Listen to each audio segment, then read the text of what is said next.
Organic पद्धतीने काजू जे आहेत ते प्रॉपर मिक्सरमध्ये त्यांचं वाटण करून त्याच्यानंतर ती जी पेस्ट आहे ती प्रॉपर कढईमध्ये ती पेस्ट बनवली जाते.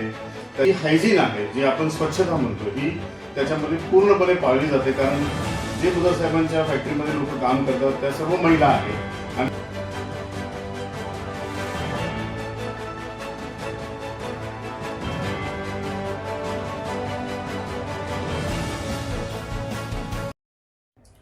नमस्कार, मी प्रशांत प्रभाकर गावडे. माझ्यासोबत माझे सहकारी कोकण प्रतिष्ठान खजिनदार श्री रमेश शिंदे साहेब आहेत आणि आपल्याबरोबर आहेत सचिन बुधर साहेब, एक मराठी कोकणी उद्योजक, ज्यांनी गेल्या 2 वर्षापूर्वी आपल्याकडे आंबा काजू मोदक हा एक प्रकार आपण इंट्रोड्यूस केला होता, जो ऑर्गॅनिक आंबा काजू मोदक होता. यापूर्वी आपण जे मोदकांचे प्रकार बघत होतो त्याच्यामध्ये चिकट असे मोदक जे आहेत ते बाप्पाला नैवेद्य म्हणून दाखवले जायचे. आपल्या चांगल्या एका प्रयत्नातून, त्यांच्या चाणक्य बुद्धीमधून त्यांनी एक असा विचार काढला की जर आपण बाप्पासाठी ऑर्गॅनिक आंबा काजू मोदक जे आपले कोकणामध्ये लोक चांगल्या प्रकारे वापरतात, तो जर आपण आणला लोकांसाठी तर लोक त्याला प्रतिसाद देतील. आणि ह्या उद्देशाने त्यांनी हा प्रकार समोर आणला. 2 वर्ष लोकांनी त्याला चांगला प्रतिसाद दिला. आपण बघू शकता की याही वर्षी आपण तिसऱ्यांदा हे आपण प्रकार लोकांच्यासाठी आणलेले आहेत. याच्यामध्ये त्यांनी यावेळेला नवीन थोडेसे व्हेरियंट्स ऍड केलेले आहेत, ज्याच्यामध्ये तुम्ही बघू शकता की 100 ग्रामचे जे मोदक आहेत तेही आकर्षक पॅकिंगमध्ये आता इथे उपलब्ध आहेत.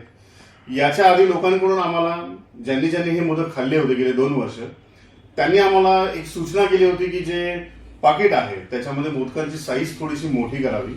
आता यावेळेला बुधर साहेबांनी जे पॅकिंग्स केलेले आहेत तुम्ही बघू शकता की आता हे जे मोदक आहेत याची पूर्वी 100 ग्रामची पॅकिंग होती, आता हे 200 ग्रामची पॅकिंग आहे.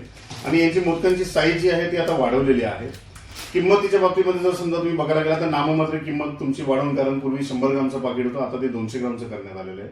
तर नाममात्र त्याच्यात किंमत वाढवून हे आपण कोकण प्रतिष्ठानच्या माध्यमातून आपल्या दिवा आणि दिवाच्या आसपासच्या शहरातील बांधवांसाठी आपण हे उपलब्ध करून देत आहोत. या सर्व गोष्टी बनवताना आपल्या सर्वांना माहितीच आहे की गेल्या वर्षी जेव्हा साहेबांनी ही गोष्ट सांगितली होती की हे मोदक जे आहेत हे पूर्णपणे ऑर्गॅनिक पद्धतीने बनवले जातात. याच्यामध्ये कुठल्याही प्रकारे शेंगदाण्याचा कूट किंवा मावा याचा वापर केला जात नाही. पूर्ण ऑर्गॅनिक पद्धतीने काजू जे आहेत ते प्रॉपर मिक्सरमध्ये त्यांचं वाटण करून त्याच्यानंतर ती जी पेस्ट आहे ती प्रॉपर कढईमध्ये ती पेस्ट बनवली जाते. त्याच्या माध्यमातून ती पेस्ट जी आहे पूर्ण पॅकिंग केली जाते. आणि हे सर्व करत असताना जी हायजीन आहे, जी आपण स्वच्छता म्हणतो, ही त्याच्यामध्ये पूर्णपणे पाळली जाते. कारण जे बुधर साहेबांच्या फॅक्टरीमध्ये लोक काम करतात त्या सर्व महिला आहेत आणि या महिलांना त्यांची सक्त ताकीद असते की आपण हे जे पदार्थ बनवतोय हे आपल्या गणपती बाप्पाला आपण नैवेद्य म्हणून दाखवणार आहे. तर हे जेव्हा आपण दाखवणार तेव्हा त्याचं पावित्र्य जे आहे ते 100% जपलं गेलं पाहिजे.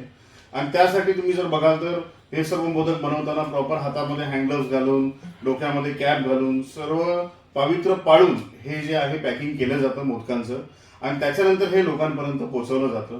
याही वर्षी आम्ही हे नवीन प्रकार जे आहेत हे लोकांपर्यंत आणलेले आहेत. याही वर्षी या सर्व दिव्यातील आणि दिव्याच्या आजूबाजूच्या शहरातील मराठी माणसांनी, कोकणी बांधवांनी आपल्याला यासाठी प्रतिसाद द्यावा असे आम्ही नक्कीच कोकण प्रतिष्ठानतर्फे आपल्या सर्वांना विनंती करतो. ज्यांना कोणाला हे मोदक जे आहेत हे पाहिजे असतील त्यांनी खाली दिलेल्या नंबरवरती आमच्या पदाधिकाऱ्यांना कॉल करावा. हे मोदक तुमच्यापर्यंत नक्कीच जेव्हा तुम्ही सांगाल तो त्यावेळेला तुमच्यापर्यंत पोहोचवले जातील. जी क्वांटिटी सांगाल त्या क्वांटिटीमध्ये पोहोचवले जातील. या व्यतिरिक्त जर काही तुमच्या सूचना असतील, जसं गेल्या वेळी लोकांनी काही सूचना केलेल्या, तर तशा सूचनांचंही आम्ही नक्कीच स्वागत करतो आणि पुढच्या वेळेला याच्यामध्ये अजून थोडेसे चांगले बदल करून आपण त्या सूचना तुमच्या अंमलात आणू असं आम्ही नक्कीच तुम्हाला आश्वासन देतो. धन्यवाद. जय हिंद, जय महाराष्ट्र.